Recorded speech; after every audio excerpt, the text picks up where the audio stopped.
दुनिया है लॉकडाउन में, कोरोना है सबका रोना। डरने वाली बात नहीं है, सावधानी हमको रखनी है। 1 मीटर की दूरी से ही बात है हम सबको करनी है। बच्चों आओ पढ़ो सभी, कोरोना से डरो नहीं। बच्चों आओ पढ़ो सभी, कोरोना से डरो नहीं। पढ़ना लिखना है सबको, आगे बढ़ना है सबको।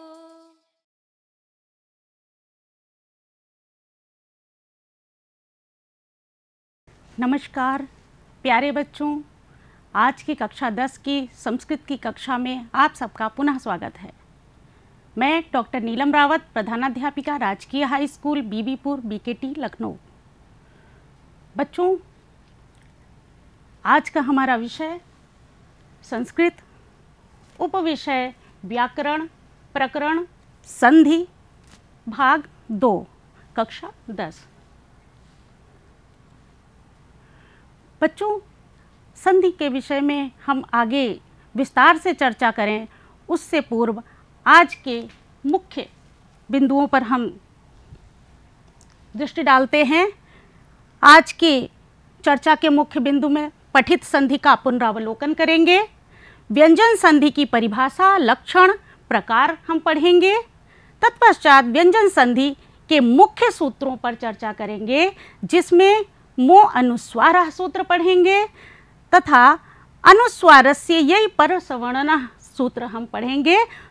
तत्पश्चात अभ्यास के कुछ प्रश्न और गृह कार्य हम पढ़ेंगे। बच्चों, संधि की परिभाषा हमने अपने पहले भाग में पढ़ी थी। पुनरावलोकन में हम पुनः एक दृष्टि डालते हैं कि संधि, सबसे पहले हमने पढ़ा था संधि सम उपसर्ग धा धातु और की प्रत्यय के योग से बनी है। संधि का शाब्दिक अर्थ होता है जोड़, योग या फिर मेल। परिभाषा के रूप में वर्णानाम परस्परम विकृतयत संधानम संधि। वर्णों के परस्पर विकार युक्त या विकार सहित संधान या मेल को हम संधि कहते हैं। जैसे यथा देव धन आलयः, देवालयः। देव में आ स्वर छुपा हुआ है, जैसा कि हमने पहले पढ़ा था, और आ आपके समक्ष दिख रहा है। दोनों स्वर मिल करके दीर्घ स्वर बनाते हैं और इसी प्रकार से देवालयः में बड़ा आ की मात्रा आपको दिखाई दे रही है। लक्षण इसका क्या है? विकृति लक्षणम संधेः। विकृति, विकार होना, विकृत होना ही संधि का लक्षण होता है। जैसे देव धन ईशः, देव में आ है और ई स्वर, दोनों को जब हम मिला देंगे तो एक नवीन स्वर बनेगा और वो नवीन स्वर है ए। इसीलिए देवेशः में एक वा के ऊपर ए की मात्रा लगी हुई है। संधि के नियम हमने पढ़े थे बच्चों। संहितैक पदे नित्या, नित्या धातु उपसर्गयोः, नित्या समासे वाक्ये तु सा विवक्षाम अपेक्षते। संहिता में एक पद में संधि नित्य होती है, अर्थात अनिवार्य होती है। नित्या धातु उपसर्गयोः, धातु और उपसर्ग में संधि अनिवार्य होती है। इसी प्रकार से नित्या समासे, समास में भी संधि अनिवार्य होती है, अर्थात आवश्यक होती है। वाक्ये तु सा विवक्षाम अपेक्षते।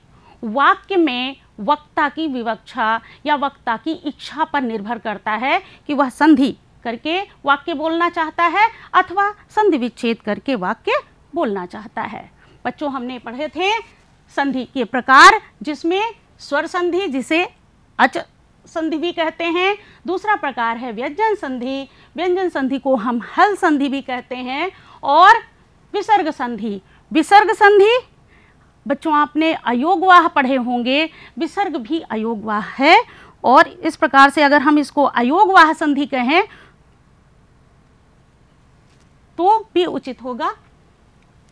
स्वर संधि में हमने परिभाषा पढ़ी थी, दो स्वरों के योग से होने वाले परिवर्तन या विकार को स्वर संधि या अच संधि कहते हैं। अर्थात स्वर संधि हम किसे कहेंगे, जब दो स्वर अपने निकट आ जाएंगे, बहुत निकट आ जाएंगे, तो उसमें जो विकार उत्पन्न होगा उस विकार को हम स्वर संधि कहेंगे। जैसे वाचन धन आलयः, वाचनालयः।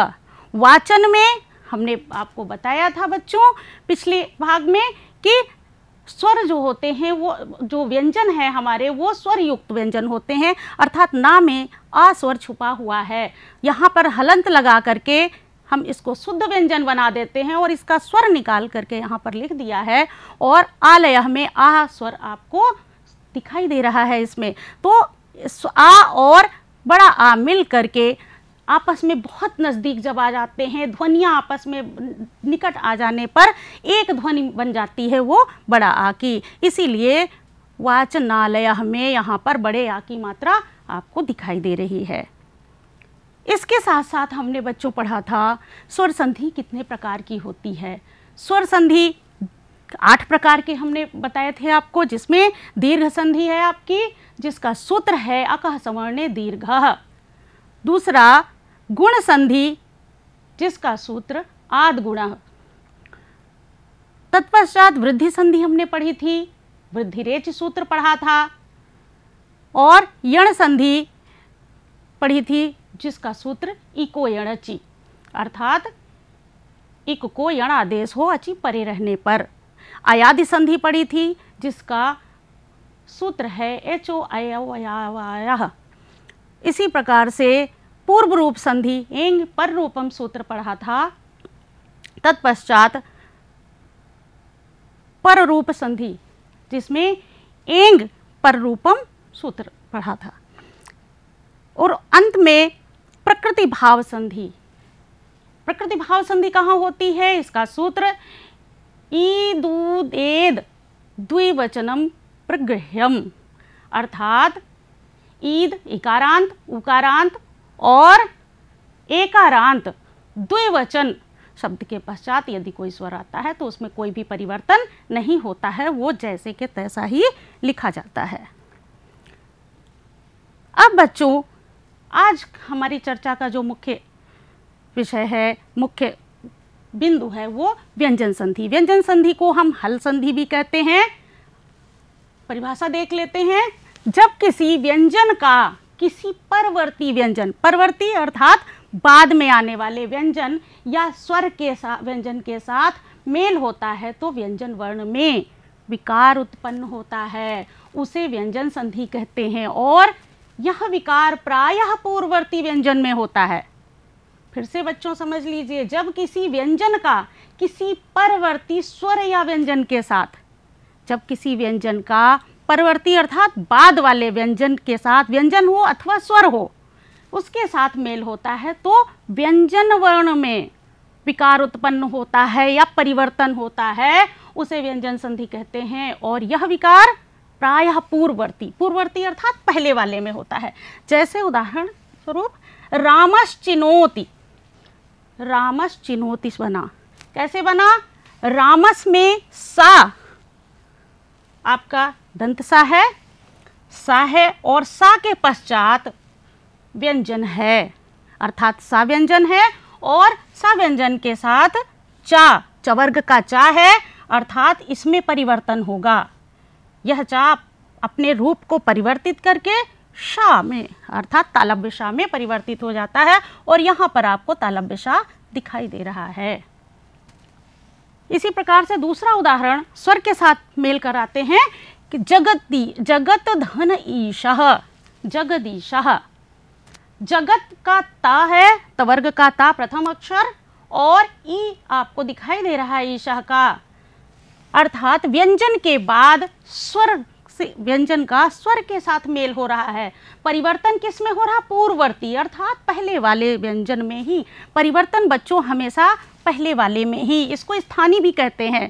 स्थानी में परिवर्तन होता है और ता किस में बदल गया है, दा में। ता और ई मिला करके ता परिवर्तित हो गया दा में, अर्थात ता के स्थान पर यहाँ पर दा लिखा हुआ है और ई मिला देंगे तो जगदीशः शब्द बनेगा। व्यंजन संधि के भेद या प्रकार, कितने प्रकार के बच्चों? वैसे तो संधि, व्यंजन संधि बहुत प्रकार की होती हैं, लेकिन आपके कोर्स में जो संधियां हैं मैं सिर्फ आज उन्हीं पर चर्चा करूंगी। सबसे पहले आपकी संधि श्चुत्व संधि। श्चुत्व संधि का सूत्र है स्तोह श्चुनाश्चुः। स्तोह अर्थात सा,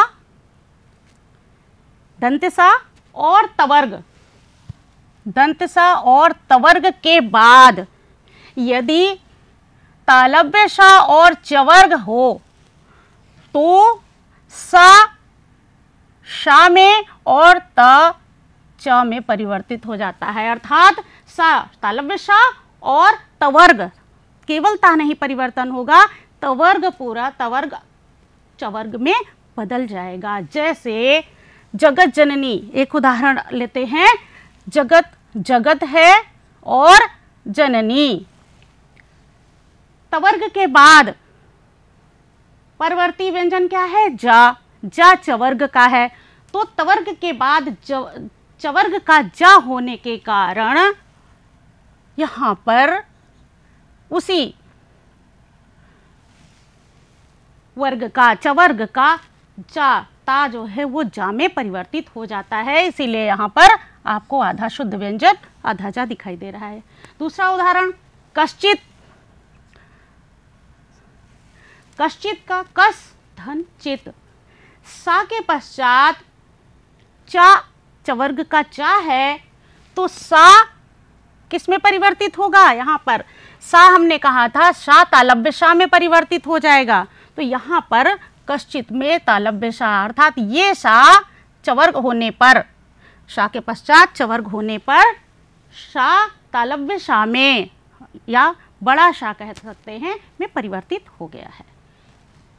इसी प्रकार से, और इसीलिए बच्चों एक खास बात, सा या तवर्ग के बाद शा या तवर्ग चवर्ग आता है तो तालव्य शा और चवर्ग हो जाता है, अर्थात इश्चु हो जाता है।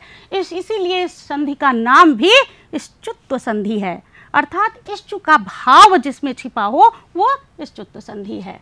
अगली संधि इष्टुत्व संधि। नाम से ही बच्चों पता चलता है कि ये इसमें क्या परिवर्तन होना है। इसमें भी सा या तवर्ग के बाद षटकोण वाला शा या टवर्ग आए, शा या तवर्ग के बाद मूर्धन्य सा या टवर्ग आता है, तो ये सा अर्थात आपका दंत सा मूर्धन्य सा में परिवर्तित हो जाता है और तवर्ग टावर्ग में परिवर्तित हो जाता है। इसीलिए इस संधि का नाम इष्टुत्व संधि है, अर्थात इष्टुत्व का भाव इसमें छिपा हुआ है, अर्थात स्तोह के स्थान पर इष्टुः आदेश हो जाता है। जैसे उदाहरण तट्टीकः, तत् धन टीकः। तत् का ता है, तवर्ग के बाद क्या है? टवर्ग है, टा है, इसलिए तवर्ग टवर्ग में परिवर्तित हो जाता है, अर्थात इस स्थान पर परिवर्तन होगा, विकार होगा और यहाँ पर क्या हो जाएगा? आधा टा। यहाँ पर आपको आधा टा दिखाई दे रहा है उदाहरण में। दूसरा उदाहरण है उड्डयनम। उत्तधन डयनम, तवर्ग के बाद डा है, टवर्ग का डा है, इसीलिए टवर्ग का डा ही यहाँ पर तीसरा अक्षर टवर्ग में हो जाएगा, इसीलिए उड्डयनम ता डा में परिवर्तित हो गया, इष्टुः में परिवर्तित हो गया, इसीलिए इसको हम इष्टुत्व संधि कहते हैं। अगली संधि जश्त्व संधि। जश्त्व संधि में सूत्र है आपका झलाम जसो अंते। बच्चों झलाम, जो झल है आपने माहेश्वर सूत्र पढ़े हैं और माहेश्वर सूत्र के बाद आपने उन सूत्रों से प्रत्याहार बनाना भी सीख लिया है, इसलिए झल प्रत्याहार के अंतर्गत आपको पता है मैं पुनः बता देती हूँ, झल में झबे से आप शुरू करेंगे और हल तक के आपके समस्त वर्ण, समस्त माहेश्वर सूत्र आ जाएंगे।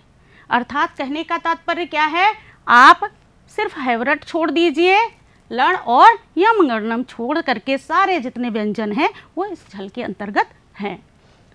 अगर आप और सरल ढंग से इसको समझेंगे तो झल में क्या आ जाएगा, पहला वर्ग, वर्ग का पहला अक्षर, दूसरा अक्षर, तीसरा अक्षर और चौथा अक्षर, और इसके साथ साथ तीनों सा और हा, वो झल कहलाएंगे। इसके पश्चात कोई भी वर्ण आए, कोई भी व्यंजन हो तो उसको जस आदेश हो जाता है। झल के बाद कोई भी व्यंजन आने पर, वो चाहे स्वर हो अथवा व्यंजन हो, कोई भी स्वर या व्यंजन आने पर झल जस में परिवर्तित हो जाएगा। जस क्या है बच्चों, जब गड दश, महेश्वर सूत्र में आपने देखा जा, ये चवर्ग का तीसरा अक्षर है, बा पा फा बा पा वर्ग का तीसरा अक्षर है, गा वर्ग का तीसरा अक्षर है, ज ब ग ड ट वर्ग का तीसरा अक्षर डा है और दा त वर्ग का तीसरा अक्षर है। अर्थात झल के स्थान पर जस आदेश होने का मतलब ये है कि यहाँ पर झल पहले कोई भी हो स्थानीय में, उसके बाद कोई भी व्यंजन आए, परिवर्तन कहाँ होगा, झल में। झल क्या हो जाएगा, तृतीय वर्ण में परिवर्तित हो जाएगा। जैसे दिगंबरः, एक उदाहरण ले लिया, दिगंबरः को अलग अलग करेंगे तो दिक धन अंबरः। दिक में का है, का क्या है, पांचों वर्ण हैं आपके, पांचों वर्णों में से प्रथम वर्ण का पहला अक्षर है, कवर्ग का पहला अक्षर का है, और का के तुरंत बाद आ है स्वर आपका, तो गा किस में परिवर्तित हो जाएगा, गा तीसरे अक्षर में। अर्थात कवर्ग का तीसरा अक्षर गा है, गा में परिवर्तन हो जाएगा, इसीलिए यहाँ पर गा लिखा हुआ है का के स्थान पर और रूप बना दिगंबरः। इसी प्रकार से वागीशः, वाक धन ईशः, वाक में का है आपका, कवर्ग का पहला अक्षर का, और उसके पश्चात ई है, का किस में परिवर्तन हुआ, पुनः अपने वर्ग के गा में परिवर्तित हो गया, और गा के बाद ई की मात्रा लगने पर यहाँ पर वागीशः, गा में ई की मात्रा मिल गया है, संधि कर दी गई है और वागीशः शब्द सिद्ध होता है। एक और चीज बच्चों इसमें ध्यान देने की बात है कि का वर्ग कंठ वर्ग है, तो कंठ वर्ग जो है वो व्यंजन में जब हम इसमें जाएंगे जस में, तो जस में जो वर्ण व्यंजन कंठ का होगा वही आदेश यहाँ पर होगा।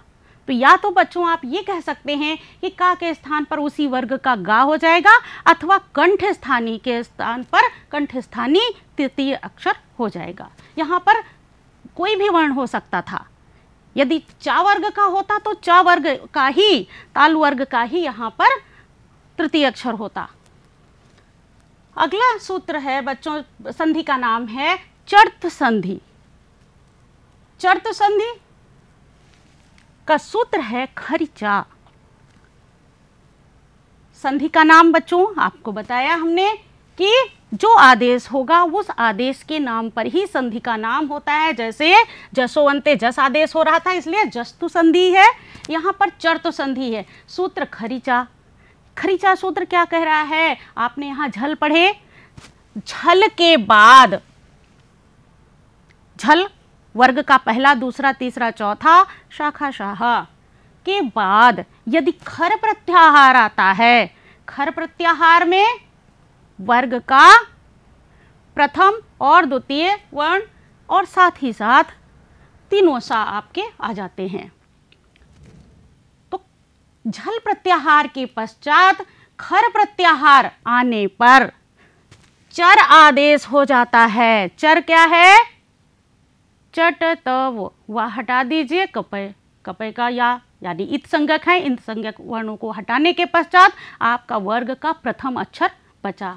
तो यहाँ पर झल के बाद खर आने पर, परे क्या हो, खर सप्तमी विभक्ति है यानी ये बाद में ही होगा, ये आने पर चर आदेश हो जाता है, अर्थात उसी वर्ग का प्रथम अक्षर हो जाता है। जैसे सद धन पुत्र, दा है, ता वर्ग का दा है और उसके पश्चात खर है। खर में पहला और दूसरा होना चाहिए या फिर तीनों सा में से कोई हो, तो खर, ये भी खर है।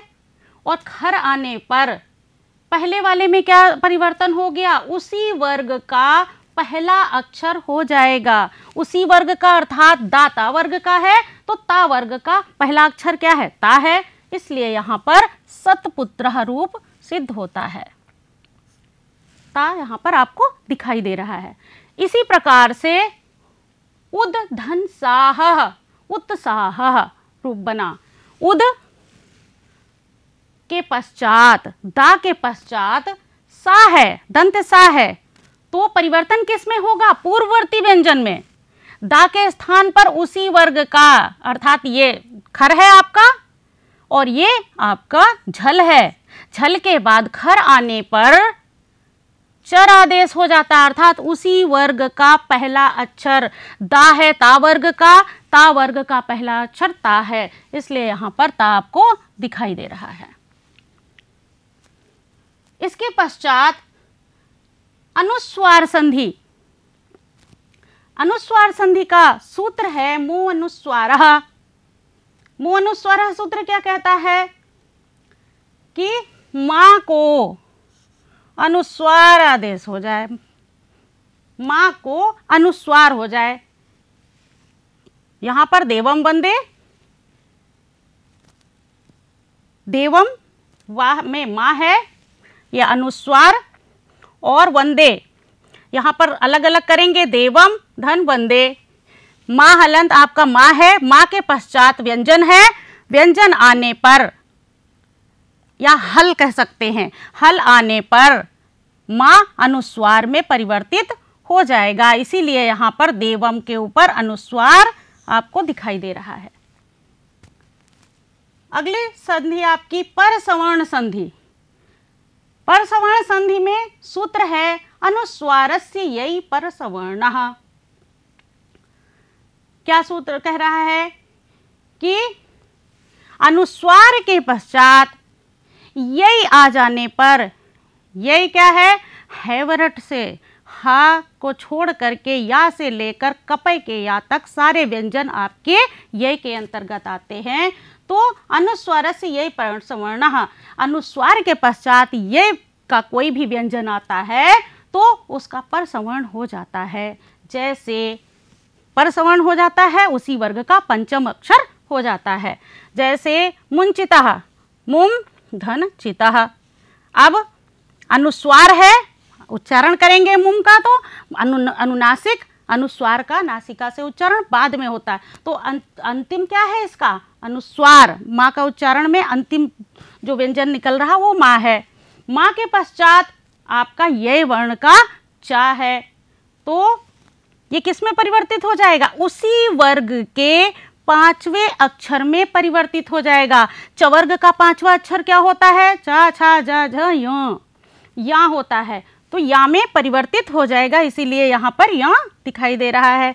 इसी प्रकार से कम पते, कम धन पते, कम पते, कम माँ के बाद अनुस्वार के पश्चात आपका यह है, तो अनुस्वार किस में परिवर्तित हो जाएगा, पा वर्ग के पांचवें अक्षर में परिवर्तित हो जाएगा। पांचवा अक्षर क्या है, पा फा बा भा मा, मां में परिवर्तित हो जाएगा। बच्चों, अनुस्वार संधि को थोड़ा विस्तृत हम पढ़ लेते हैं, इसकी विस्तार से जानकारी लेते हैं। सूत्र इसका मो अनुस्वार अभी हमने पढ़ा।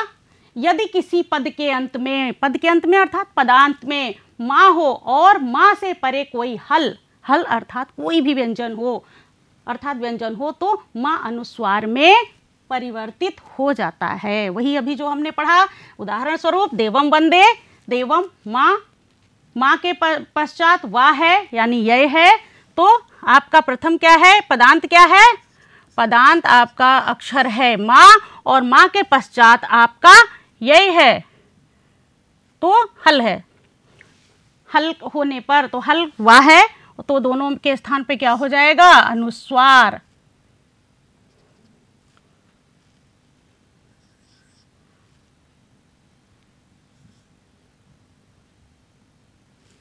इसी प्रकार से गृहम गच्छति, गृहम के पश्चात गा है, गा आपका व्यंजन है तो माँ के बाद व्यंजन आने पर गा माँ अनुस्वार में परिवर्तित हो जाता है। अनुस्वार का आपको चिन्ह दिखाई दे रहा है। इसी प्रकार से विद्यालयम गच्छत, विद्यालयम में माँ है पदांत में और पदांत में माँ के बाद में आपका व्यंजन गा है तो माँ अनुस्वार में परिवर्तित हो जाएगा। उसी प्रकार से रामम नमामि, रामम नमामि में रामम का माँ है पदांत में और माँ के पश्चात आपका व्यंजन ना दिखाई दे रहा है तो माँ के पश्चात व्यंजन होने पर माँ अनुस्वार में परिवर्तित हो जाएगा। विशेष बात इसमें ध्यान रखने की ये है बच्चों कि यदि पदांत में माँ हो, जैसा कि अभी हमने देखा कि पदांत में विद्यालयम गच्छति माँ है, उससे परे कोई स्वर अगर आए, व्यंजन आए तो माँ अनुस्वार में परिवर्तित हो जाता, किंतु यदि व्यंजन आए तो उसमें कोई परिवर्तन नहीं, उसमें स्वर आए तो स्वर में आने पर कोई भी परिवर्तन नहीं होता है। अर्थात पदांत माँ ज्यों का त्यों स्वर के साथ जोड़कर लिख दिया जाता है। जैसे रामम रामम आगच्छति, रामम धन आगच्छति, यहाँ पर व्यंजन के स्थान पर स्वर आया है अर्थात ये अब अनुस्वार में परिवर्तित नहीं होगा, यह मिला करके लिख दिया जाएगा रामम आगच्छति। उसी प्रकार रामम आकर्णयति, रामम धन आकर्णयति, माँ के बाद स्वर आने पर माँ ज्यों का त्यों मिलाकर लिख दिया गया है। दूसरा सूत्र बच्चों, परसवर्ण संधि का अनुस्वारस्य यही परसवर्णः। नियम, यदि अनुस्वार से पड़े यह प्रत्याहार का कोई अर्थात वर्गों के सभी वर्ण तथा या रा ला वा आपके हो तो वर्ण हो तो अनुस्वार के स्थान पर उसी वर्ग का पंचम अक्षर या पंचम वर्ण विकल्प से हो जाता है। जैसे संजयः, समधनजयः, सम में अनुस्वार है, अनुस्वार के बाद जा है तो जा का ही वर्ग का ही तृतीय अक्षर हो गया, वो पंचम अक्षर हो गया है। इसी प्रकार से शांतः में शाम धनतः, शाम अर्थात अनुस्वार के पश्चात तवर्ग है तो तवर्ग का पंचम अक्षर ना हो गया है। इसी प्रकार से अंकः में अम के बाद क है अर्थात अनुस्वार के पश्चात का है तो कवर्ग का पंचम अक्षर न हो गया है। इसी प्रकार से अंकितः में भी अम अनुस्वार है और अनुस्वार के बाद कवर्ग का है तो कवर्ग का ग शब्द वो अक्षर हो जाएगा। इसी प्रकार से गंगा में गम धन गा, अनुस्वार के बाद गा है तो गा के स्थान उसी वर्ग का गा हो गया। और अंतिम कुंठितः में कुंभ का अनुस्वार के पश्चात ठा होने पर टवर्ग का ण हो गया है। बच्चों, आपके लिए अभ्यास के कुछ प्रश्न दिए हुए हैं, यह आप अपनी कॉपी में अभ्यास कार्य कर लीजिएगा। निम्नलिखित प्रश्नों का अभ्यास करें। व्यंजन संधि की परिभाषा लिखिए। दूसरा, निम्नलिखित में संधि विच्छेद करते हुए संधि का नाम लिखिए। अहम धावामि। दूसरा है सत्यम वद। तीसरा संचयः। चौथा सम्मानः और पांचवा शंका। बच्चों, मुझे आशा है आप सबको आज की कक्षा पसंद आई होगी, आपको रुचिकर लगी होगी और आप जरूर कुछ न कुछ सीखे होंगे और अभ्यास करते रहिए। इसी के साथ बहुत बहुत धन्यवाद। नमस्कार।